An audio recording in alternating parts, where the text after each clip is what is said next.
തിരുവചനം തിരുമധുര എന്ന പുതിയ എപ്പിസോഡിലേക്ക് നിങ്ങൾക്ക് ഏവർക്കും സ്വാഗതം. പ്രാർത്ഥനയോടെ ശുശ്രൂഷ ആരംഭിക്കാം.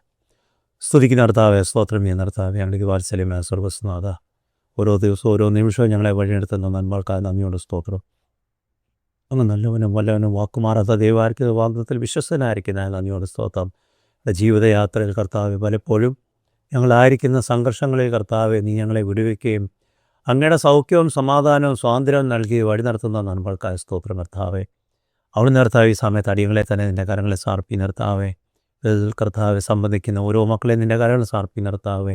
ജനമങ്ങയുടെ വചനം അങ്ങയുടെ അടിയൻ അങ്ങനെ കർത്താവ് ബലഹീന അടിയനെ കർത്താവെ അങ്ങയുടെ ശ്രേഷ്ഠ കൃപയിൽ കർത്താവ് ബലപ്പെടുത്തി കർത്താവെ. ആ കർത്താവ് വചനം ഏറ്റവും ലളിതമായി തൻ്റെ ജനത്തിൽ എത്തിക്കുവാൻ അവിടുന്ന് ഇടയാക്കണമെന്ന് പ്രാർത്ഥിക്കുന്ന കർത്താവെ. എൻ്റെ ഹൃദയം സാന്നിധ്യമാണ് എൻ്റെ ശബ്ദത്തോട് വാക്കുകളോ വചസ്സുകളോട് ഉണ്ടായിരിക്കുന്നത് കൃത്യമായ വ്യക്തമായ കർത്താവെ. കർത്താവെ, വചനം തൻ്റെ ജനത്തെ ബലപ്പെടുത്തത്തക്കണം അവിടുന്ന് ഇടയാക്കണമെന്ന് പ്രാർത്ഥിക്കുന്നു. എൻ്റെ കൃപയും സാരഥി ഞങ്ങളെ ശക്തീകരിച്ച് ബലപ്പെടുത്തി വഴി നടത്തുന്നു. സാക്ഷിക്കുന്നു പിതാവോ കേൾക്കണമേ. ആമേൻ.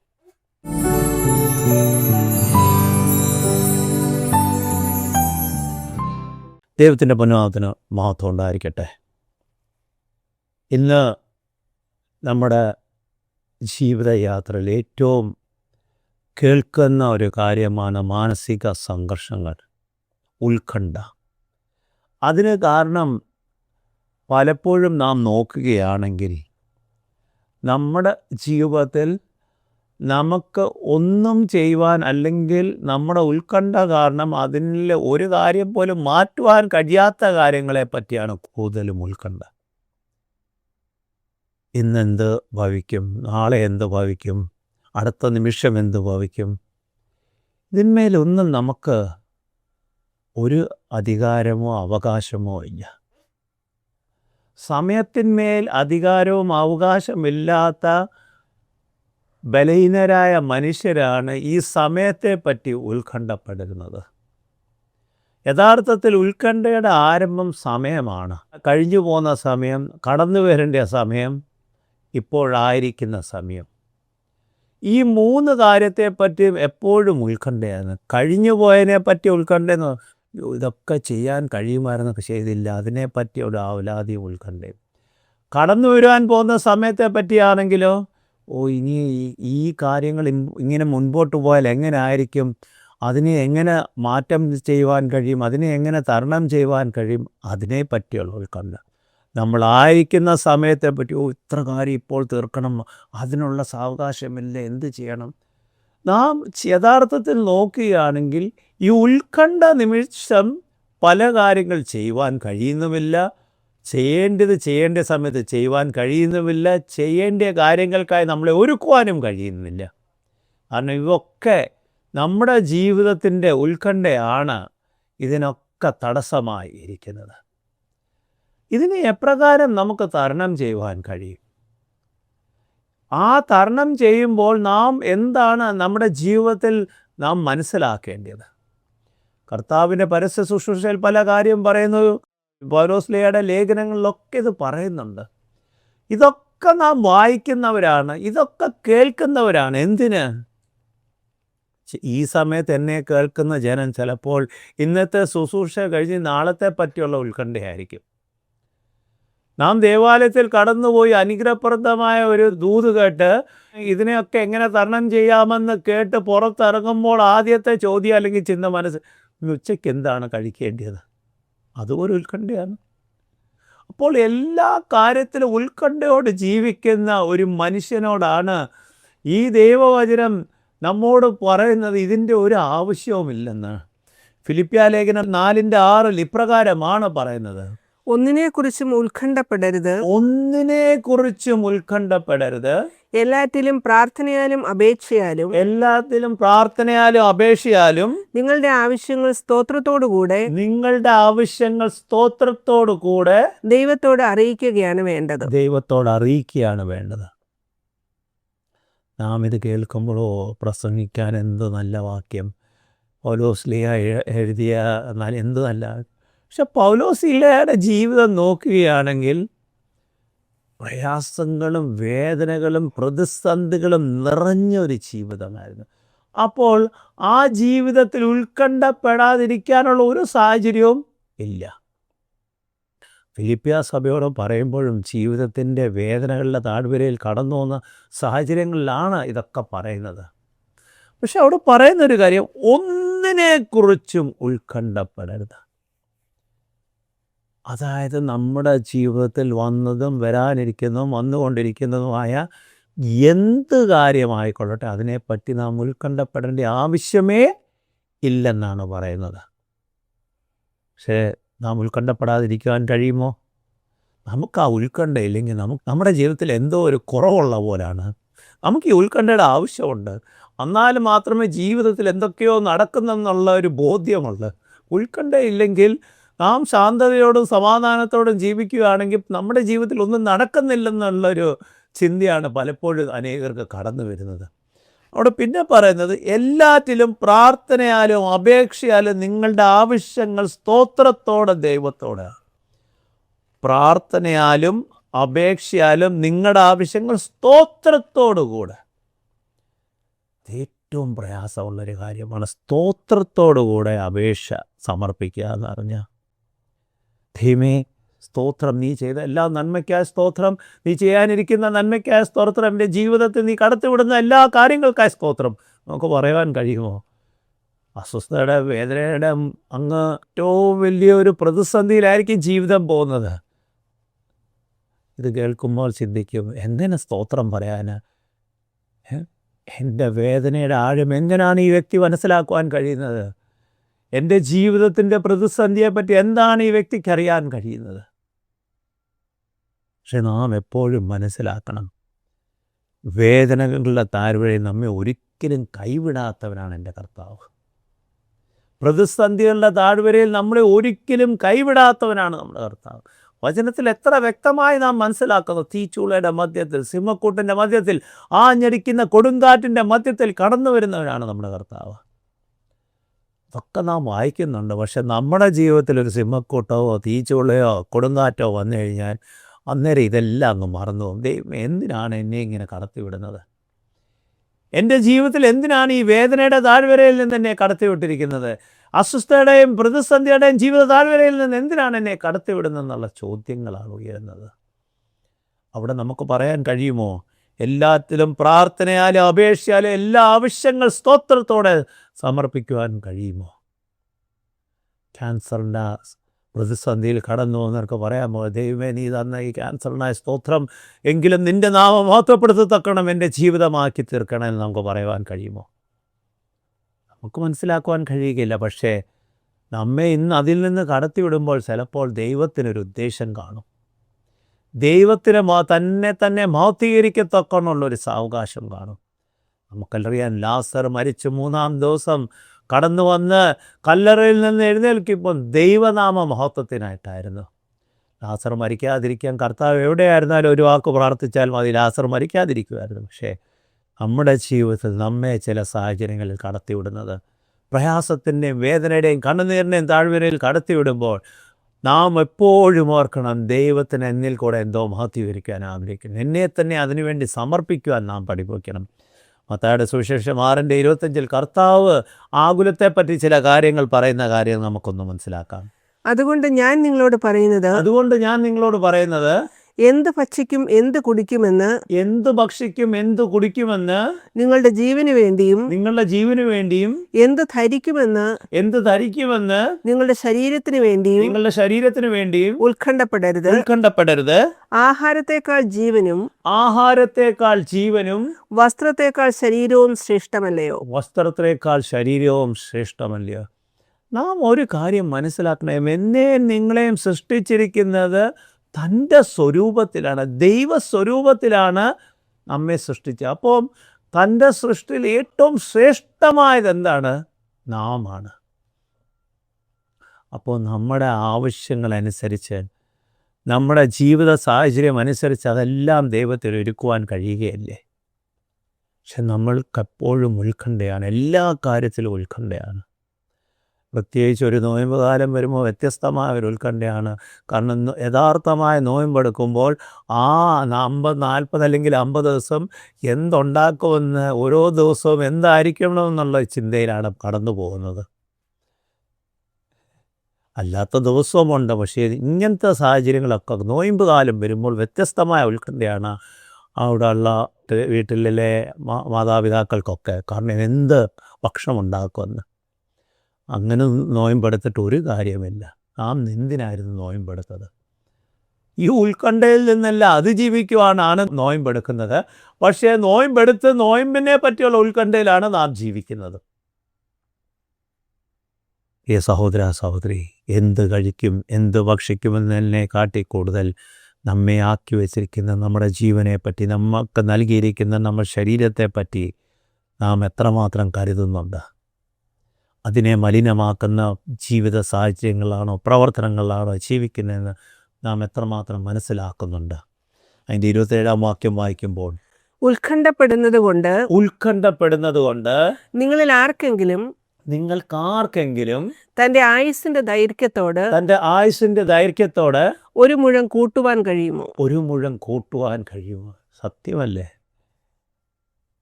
ജീവിതത്തിൽ ഉത്കണ്ഠയും കൊണ്ട് ഒറ്റ കാര്യമേ കൂടത്തുള്ളൂ. രക്തത്തിൻ്റെ സമ്മർദ്ദം, ബ്ലഡ് പ്രഷർ മാത്രമേ കൊടുത്തു, വേറെ ഒന്നും കൂടത്തില്ല. ഉത്കണ്ഠ വർദ്ധിക്കും തോറും അതിൻ്റെ മെഡിക്കേഷൻ്റെ അളവ് കൂടിക്കൊണ്ടിരിക്കും. ഇന്ന് യഥാർത്ഥത്തിൽ നമ്മുടെ ജീവിതത്തിൻ്റെ ഏറെക്കുറെ അസ്വസ്ഥതകളുടെ വേരെന്ന് പറയുന്നത് ഉത്കണ്ഠ തന്നെയാണ്. അത് നമ്മുടെ ജീവിതത്തിൻ്റെ പല അവയവങ്ങളെ പ്രയാസത്തിലേക്കാണ് നടത്തിക്കൊണ്ടിരിക്കുന്നത്. അതൊന്നും നാം ചിന്തിക്കാറില്ല. നാം ചിന്തിക്കുമ്പോൾ ഇതിലൊക്കെ എന്തോ ശാസ്ത്രീയമായ കാര്യങ്ങൾ, ഇതൊന്നും ശാസ്ത്രീയമല്ല. ഇതിനെല്ലാം കാരണം നമ്മുടെ ഉത്കണ്ഠയാണ്. ഇപ്പോൾ കർത്താവ് പറയുന്ന പോലെ ഉത്കണ്ഠ കൊണ്ട് നമ്മുടെ ജീവിതത്തിൻ്റെ ആയുസിൻ്റെ ഒരു മുഴമെങ്കിലും കൂട്ടുവാൻ കഴിയത്തില്ല പ്രിയ സഹോദര സഹോദരി. അതിൻ്റെ 31 വായിക്കുമ്പോൾ, ആകയാൽ നാം എന്ത് ഭക്ഷിക്കും, നാം എന്ത് ഭക്ഷിക്കും, നാം എന്ത് കുടിക്കും, നാം എന്ത്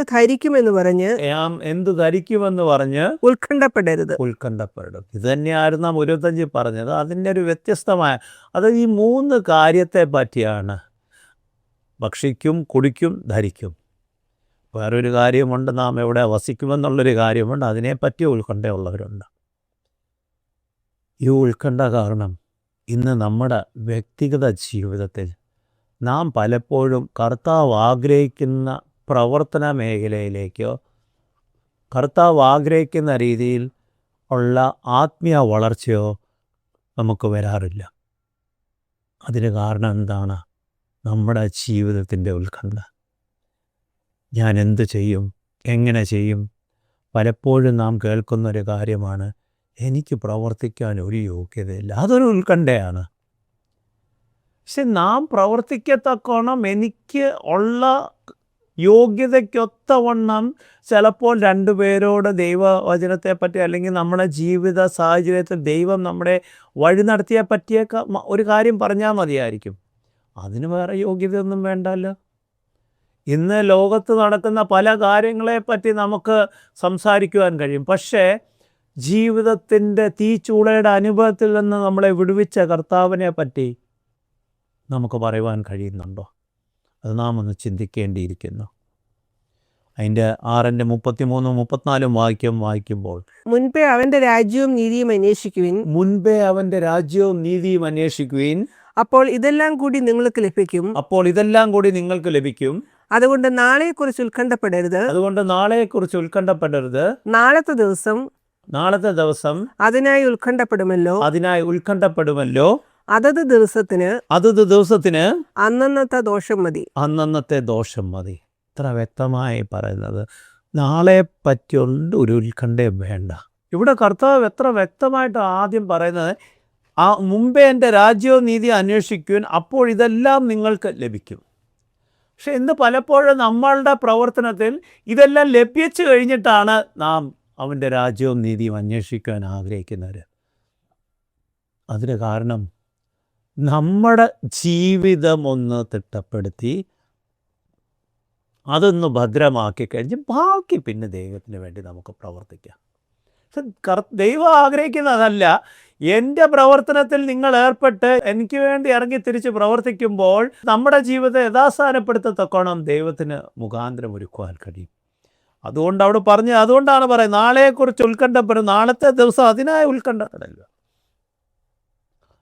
അടുത്ത നിമിഷത്തെപ്പറ്റി നമുക്ക് പറയുവാൻ കഴിയാത്തപ്പോൾ നാളെ പറ്റി നമ്മൾ ചിന്തിക്കുക, എന്തിനാണ് ഈ ബാങ്കും മറ്റു കാര്യങ്ങളുടെ ഒരു ആവശ്യം, യഥാർത്ഥത്തിൽ ആവശ്യമില്ലല്ലോ. പക്ഷെ അതൊക്കെ ലൗകികമായ പല കാര്യങ്ങളാണ്, അതിലേക്ക് കടക്കുവാൻ. പക്ഷെ ആത്മീയ ജീവിതത്തിൽ എപ്പോഴും ദൈവസന്നിധിയിൽ സന്നദ്ധരായ ഒരു ജീവിതം നമ്മൾ നയിക്കേണ്ടിയിരിക്കുന്നു. 1 പത്രോസ് 5:7 ഇപ്രകാരമാണ് പറയുന്നത്, അവൻ നിങ്ങൾക്കായി കരുതുന്നവനാകയാൽ നിങ്ങളുടെ സകല ചിന്താകുലവും അവന്റെ മേൽ ഇട്ടുകൊള്ളുവിൻ. അത് തന്നെയല്ലേ ഇപ്പോൾ ഫിലിപ്പിയ ലേഖനത്തോടും പൗലോസ് ആദ്യം പറയും, ഒന്നിനെക്കുറിച്ചും ഉത്കണ്ഠപ്പെടരുത്. ഇവിടെ പത്രോസ് പറയുന്നത്, നിങ്ങൾക്കായി കരുതുന്ന നിങ്ങളുടെ സകല ചിന്താകുലവും അവൻ്റെ മേൽ ഇട്ടുകൊള്ളുവിൻ. കർത്താവ് നമ്മളോട് പറഞ്ഞിട്ടുണ്ട്, അധ്വാനിക്കുന്നവരും ഭാരം ചുമക്കുന്നത് എൻ്റെ അടുക്കൽ വരും, ഞാൻ നിങ്ങൾക്ക് സ്വാതന്ത്ര്യം സമാധാനം നൽകും. നമുക്ക് ആ കർത്താവിൻ്റെ അടുക്കിലേക്ക് കടന്നു പോകാൻ കഴിയാത്തത് നമ്മുടെ ജീവിതത്തിൽ നാം അതിനെ എങ്ങനെ തരണം ചെയ്യുവാൻ കഴിയും, അതിൻ്റെ ഓരോ കാര്യങ്ങൾ എങ്ങനെ ഒരുക്കുവാൻ കഴിയുമെന്നുള്ള ചിന്തയിൽ ജീവിക്കുകയും പ്രവർത്തിക്കുകയും ചെയ്യുമ്പോൾ ആ കർത്താവിലേക്ക് നമുക്ക് കടന്നു പോകാൻ കഴിയുന്നില്ല. പക്ഷേ കർത്താവ് പറഞ്ഞ, come unto me, I will give you peace. എൻ്റെ അടുക്കിലേക്ക് വരിക, ഞാൻ നിങ്ങൾക്ക് സമാധാനം നൽകും. സുവിശേഷം 26:38 കർത്താവിൻ്റെ ജീവിതത്തിൽ വന്നുപോയ ഒരു ആകുലതയും കർത്താവിൻ്റെ അതിൻ്റെ പ്രതികരണത്തെ പറ്റി നമുക്കൊന്ന് മനസ്സിലാക്കാൻ കഴിയും. എൻ്റെ ഉള്ളം മരണവേദന പോലെ അതിദുഃഖിതമായിരിക്കുന്നു. ഇവിടെ താമസിച്ച് എന്നോടുകൂടെ ഉണർന്നിരിക്കുവിൻ എന്ന് അവൻ അവരോട് പറഞ്ഞു. അതായത് തന്നോട് കൂടെ കൊണ്ടുപോയ ശിഷ്യന്മാരോടാണ് പറയുന്നത്. തൻ്റെ ക്രൂശിനു മുമ്പിലുള്ള ക്രൂശിനെ പറ്റിയുള്ള ചിന്തയും മരണത്തെപ്പറ്റി ഹൃദയഭാരമുണ്ടാകുന്ന കർത്താവിൻ്റെ അവസ്ഥയാണ് മരണവേദന പോലെ അതിദുഃഖിതമായിരിക്കുന്നത്. പക്ഷേ അവിടെ അതുമാത്രമല്ല, അത് കഴിഞ്ഞ് കർത്താവ് ഉടനെ ഒരു പ്രാർത്ഥനയുണ്ട്. അതിൻ്റെ 26:39 പ്രാർത്ഥിക്കുന്നത്, പിന്നെ അവൻ അല്പം മുമ്പോട്ട് ചെന്ന് കവിണ്ണു വീണു പിതാവേ കഴിയുമെങ്കിൽ ഈ പാനപാത്രം എന്നിൽ നിന്ന് നീങ്ങിപ്പോകണമേ. എങ്കിലും ഞാൻ ഇച്ഛിക്കുന്നത് പോലെയല്ല നീ ഇച്ഛിക്കുന്നത് പോലെ ആകട്ടെ എന്ന് പ്രാർത്ഥിച്ചു. നമുക്ക് അവിടെയാണ് ആ ഫിലിപ്പിയ ലേഖനത്തിൽ എല്ലാറ്റിലും പ്രാർത്ഥനയാലും അപേക്ഷയാലും നിങ്ങളുടെ എല്ലാ ആവശ്യങ്ങളും സ്തോത്രത്തോടെ ദൈവത്തോട് അറിയിക്കത്തക്കോണം നാം ആയിത്തീരുവാനിടയാകുന്നത്. ഇവിടെ കർത്താവ് പറയുന്നത്, കഴിയുമെങ്കിൽ ഈ പാനപാത്രം, എങ്കിലും നിൻ്റെ ഇഷ്ടം ഭവിക്കട്ടെ, എൻ്റെ ഇഷ്ടമല്ല. ഞാൻ പാടും, എൻ്റെ ഇഷ്ടമല്ല നിൻ്റെ ഇഷ്ടം നടത്തണമേ. പക്ഷെ യഥാർത്ഥത്തിൽ ആ പാട്ടിൽ പാടുമ്പോഴും കർത്താവ് എൻ്റെ ജീവിതത്തിൽ ഇതൊക്കെയാണ് കടന്നു പോകുന്നത്, ഇതൊക്കെയാണ് ആവശ്യം, എൻ്റെ ഇഷ്ടമല്ല നിൻ്റെ ഇഷ്ടം അപ്രകാരമാക്കി തീർക്കണമെന്നാണ് നാം പാടുന്നത്. അല്ലാതെ കർത്താവിൻ്റെ യഥാർത്ഥമായ ഇഷ്ടം എൻ്റെ ജീവിതത്തിൽ നടത്തത്തക്കോണം, കർത്താവിൻ്റെ യഥാർത്ഥമായ ഇഷ്ടത്തിലേക്ക് നാം നയിക്കപ്പെടണമെന്ന് ആത്മാർത്ഥമായി ആഗ്രഹിക്കുന്നവരും പ്രാർത്ഥിക്കുന്നവരും പ്രവർത്തിക്കുന്നവരും കുറവാണ്. എപ്പോഴും നമ്മുടെ ഇഷ്ടം കർത്താവിൻ്റെ ഇഷ്ടമാക്കി മാറ്റാനുള്ള പരിശ്രമത്തിലാണ് നാം ജീവിക്കുന്നത്. ഇവിടെ കർത്താവ് അവിടെ പ്രാർത്ഥിക്കുമ്പോൾ തൻ്റെ ക്രൂശ് മരണത്തിൻ്റെ വേദന വ്യക്തമായി അറിയാവുന്ന കർത്താവ്, എങ്കിലും നിൻ്റെ ഹിതം ഭവിക്കട്ടെ. നമുക്കപ്രകാരം പ്രാർത്ഥിക്കുവാൻ കഴിയുന്നുണ്ടോ? 1 തെസ്സലോനിയർ 5:18 ഇപ്രകാരമാണ് പറയുന്നത്, സകലത്തിലും സ്തോത്രം ചെയ്യുവിൻ. എന്തെന്നാൽ ഇതാകുന്നു ക്രിസ്തുയേശുവിൽ നിങ്ങളെക്കുറിച്ചുള്ള ദൈവത്തിൻ്റെ ഇഷ്ടം. സകലത്തിലും സ്തോത്രം.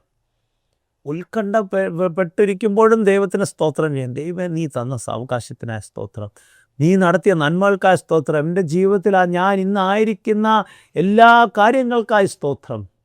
ഈ നിമിഷം എനിക്ക് ശ്വാസം എടുക്കുവാൻ കഴിയുന്നുണ്ടെങ്കിൽ അത് നിൻ്റെ കരുണയാണ്. നമ്മുടെ ജീവിതത്തിൻ്റെ ഉത്കണ്ഠയുടെ മധ്യത്തിൽ നമ്മെ നിലനിർത്തുന്ന കർത്താവ് ഉണ്ടെന്ന് നമുക്ക് ബോധ്യമുണ്ടെങ്കിൽ ആ കർത്താവിനെ മറ്റുള്ളവർക്ക് നമുക്ക് കാണിച്ചു കൊടുക്കുവാൻ കഴിയും. പക്ഷെ ഉത്കണ്ഠയും കൊണ്ട് ഒരിക്കലും കർത്താവിനെ മറ്റുള്ളവർക്ക് കാണിച്ചു കൊടുക്കാൻ കഴിയും. ഉത്കണ്ഠപ്പെട്ട് ജീവിക്കുന്നവരെപ്പോഴും വേദനകളുടെയും പ്രയാസത്തിൻ്റെ നെടുവീർപ്പിൻ്റെ മധ്യത്തിലാണ് ജീവിക്കുന്നത്. അതേസമയം ഉത്കണ്ഠ അതിജീവിക്കുന്നവനോ അനേകർക്ക് സാക്ഷ്യമായുള്ളൊരു ജീവിതമായിരിക്കും നയിക്കപ്പെടുന്നത്. അതുകൊണ്ടാണ് സകലത്തിലും സ്തോത്രം ചെയ്യാൻ. എന്തെന്നാൽ യേശുവിൻ്റെ നിങ്ങളെക്കുറിച്ചുള്ള ദൈവത്തിൻ്റെ ഇഷ്ടം. എഫേസ്യ ലേഖനം 4:7 ഇപ്രകാരമാണ് പറയുന്നത്: എന്നാൽ സകല ബുദ്ധിയെയും കവിയുന്ന ദൈവസമാധാനം നിങ്ങളുടെ ഹൃദയങ്ങളെയും മനസ്സുകളെയും ക്രിസ്തുയേശുവിൽ സംരക്ഷിക്കും. അവിടെ എഫേസ്യ സഭയുടെ കർത്താവ് പൗലോസ്ലീഹ പറയുമ്പോൾ സകല ബുദ്ധിയെയും കവിയുന്നത്, അതിൻ്റെ അർത്ഥം ജീവിതത്തിൻ്റെ ഒരു ആകുലമോ ഉത്കണ്ഠയ്ക്കോ നമ്മളെ തളർത്തുവാൻ കഴിയുകയില്ല. കാരണം അതിനെയൊക്കെ കവിയുന്ന നിങ്ങളുടെ ഹൃദയങ്ങളെയും മനസ്സുകളെയും ക്രിസ്തുയേശുവിൽ സംരക്ഷിക്കുന്ന കർത്താവ് നമുക്ക് ആ സമാധാനം തരും. അതുകൊണ്ടാണ് യോഹന്നാന്റെ സുവിശേഷം 14:27 കർത്താവ് ഇപ്രകാരം പറയുന്നത്: സമാധാനം ഞാൻ നിങ്ങൾക്ക് തന്നിട്ട് പോകുന്നു, എന്റെ സമാധാനം ഞാൻ നിങ്ങൾക്ക് തരുന്നു. ലോകം തരുന്നത് പോലെയല്ല ഞാൻ നിങ്ങൾക്ക് തരുന്നത്. നിങ്ങളുടെ ഹൃദയം കലങ്ങരുത്, ഭ്രമിക്കുകയും അരുത്. ഇതിൽ കൂടുതൽ എന്താണ് നമുക്ക് വേണ്ടി? ദൈവം നൽകിയൊരു വാഗ്ദത്തമാണ്. എന്താണ്? കർത്താവ് സ്വയം നൽകിയ കാര്യമാണ്. സമാധാനം ഞാൻ നിങ്ങൾക്ക് തന്നിട്ട് പോകുന്നു, എൻ്റെ സമാധാനം ഞാൻ നിങ്ങൾക്ക് തരുന്നു. ലോകം തരുന്നത് പോലെയല്ല ഞാൻ നിങ്ങൾക്ക് തരുന്നു. നിങ്ങളുടെ ഹൃദയം കലങ്ങരുത്, ഭ്രമിക്കുകയും വരുന്നു. ഇന്ന് എന്നെ കേൾക്കുന്ന പ്രിയ സഹോദര സഹോദരി, ഹൃദയം കലങ്ങിയും ഭ്രമിച്ചിരിക്കുന്ന അവസ്ഥയാണെങ്കിൽ ആ കർത്താവിൻ്റെ സമാധാനത്തിനായി നമ്മളെ തന്നെ ഒന്ന് സമർപ്പിച്ചു കൊടുക്കാം. ആ കർത്താവിൻ്റെ സ്വാതന്ത്ര്യത്തിനായി നമ്മളെ തന്നെ ഒന്ന് സമർപ്പിച്ചു കൊടുക്കാം. നമ്മുടെ ചുറ്റുമായി നാം തന്നെ സൃഷ്ടിച്ചിരിക്കുന്ന പല വേലികൾ അതങ്ങ് തകർത്ത് മുന്നേറുവാൻ നമ്മളെ ഇടയാക്കാം. ആത്മീയതയുടെ ആയിരിക്കും, മറ്റ് ലൗകികയുടെ ആയിരിക്കും. ഇതൊന്നിനും നമ്മളെ വിടിവിക്കുവാൻ കഴിയുകയില്ല. ഇതൊന്നിനും നമുക്ക് സമാധാനം നൽകുവാൻ കഴിയുകയില്ല. ഇതൊക്കെ നമ്മളെ ഉത്കണ്ഠയിലേക്ക് നയിക്കത്തുള്ളൂ. കാരണം ഈ കാര്യങ്ങളൊക്കെ ജീവിക്കുമ്പോൾ ആ പരിമിതിക്കുള്ളിലുള്ള ചിന്തകളാണ് നമ്മളെ നയിക്കുന്നത്. പരിമിതികളില്ലാതെ വഴി നടത്തത്തക്കവണ്ണമുള്ള കർത്താവ് നമ്മുടെ ജീവിതത്തിൽ കടന്നു വരുമ്പോഴോ അതിനെ അതിജീവിക്കുക മാത്രമല്ല, അനേകരുടെ മുമ്പിൽ ജീവിത സാക്ഷ്യത്തോടെ നമുക്ക് ജീവിക്കുവാൻ കഴിയും. ഇതായിരിക്കും എൻ്റെ ജീവിത സാക്ഷ്യം. എനിക്ക് ഞാൻ അനുഭവിച്ചുകൊണ്ടിരിക്കുന്ന സമാധാനം, ഞാൻ അനുഭവിച്ചുകൊണ്ടിരിക്കുന്ന സ്വാതന്ത്ര്യം, ഞാൻ അനുഭവിച്ചുകൊണ്ടിരിക്കുന്ന വിടുതൽ, അവയൊക്കെ കാരണമായി തീർന്നത് എന്നോടൊപ്പം എന്നെ കരം പിടിച്ച് നടത്തുന്ന കർത്താവുള്ളത് കൊണ്ടാണ്. ആ കർത്താവിൻ്റെ സന്നിധിയിലേക്ക് നമുക്കൊന്ന് കടന്നു വരാം. ആ കർത്താവിലേക്ക് നമുക്കൊന്ന് കടന്നു വന്ന് ആ കർത്താവിൻ്റെ കൃപയ്ക്കും കർത്താവിൻ്റെ സാന്നിധ്യത്തിനായി നമുക്കൊന്ന് പ്രാർത്ഥിക്കാം. അപ്പോഴാണ് കർത്താവ് നമ്മളെ വഴി നടത്തുക മാത്രമല്ല, കർത്താവ് നമ്മളെ കരം പിടിച്ച് അനേകരുടെ മുമ്പിൽ ജീവിത സാക്ഷ്യമുള്ളവരാക്കി തീർക്കുവാനിടയാകുന്നത്. അതുകൊണ്ട് ഈ സമയത്ത് എന്നെ കേൾക്കുന്ന പ്രിയ സഹോദര സഹോദരി, ആ കർത്താവിൻ്റെ സ്വാതന്ത്ര്യവും സമാധാനവും ആഗ്രഹിക്കുന്നുണ്ടെങ്കിൽ നമുക്ക് കണ്ണടച്ച് കർത്താവിനോടൊന്ന് പ്രാർത്ഥിക്കാം.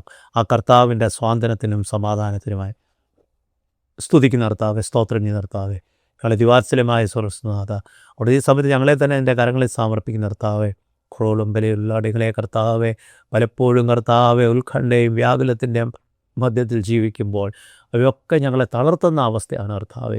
ഈ സമയത്ത് കർത്താവെ, ഞങ്ങളുടെ വചനത്തിൽ കൂടെ ഞങ്ങളോട് പറയുന്ന കർത്താവ്, ഒന്നിനെപ്പറ്റി ഉത്കണ്ഠപ്പെടരുത്, ഒന്നിനെപ്പറ്റി വ്യാകുലപ്പെടരുതെന്ന്, എല്ലാ കാര്യവും അങ്ങയുടെ സന്നിധിയിൽ സമർപ്പിച്ച് ജീവിക്കുമ്പോൾ അങ്ങയുടെ സമാധാനം ഞങ്ങൾക്ക് അനുഭവമാക്കുവാൻ കഴിയുമെന്ന് കർത്താവെ. ആ സമാധാനം ഞങ്ങൾക്കായി നൽകണമെന്ന് പ്രാർത്ഥിക്കുന്നു. ഞങ്ങൾ കടന്നു വന്ന സാഹചര്യം അറിയുന്ന കർത്താവെ, അനേകമായ വ്യാകുലത്തിൻ്റെയും ഉത്കണ്ഠയുടെയും മധ്യത്തിൽ കടന്നുപോയി ഞങ്ങൾ ശാരീരിക അസ്വസ്ഥയുടെ മധ്യത്തിലായിരിക്കുമ്പോൾ അവിടെയൊക്കെ അങ്ങയുടെ സമാധാനവും സ്വാതന്ത്ര്യവും വിടുതലും നൽകി കർത്താവെ, എൻ്റെ സൗഖ്യത്തോട് വഴി നടത്തുവാൻ അവിടുന്ന് ഇടയാക്കണമെന്ന് പ്രാർത്ഥിക്കുന്നു. എല്ലാം അങ്ങയുടെ മഹത്വത്തിനായി തീരുവാൻ സഹായിക്കുകയും കാത്തുരുപാലിക്കുകയും ചെയ്യണമെന്ന് സാക്ഷിക്കുന്നു. പിതാവോ കേൾക്കണമേ. ദൈവം നമ്മെ അനുഗ്രഹിക്കട്ടെ.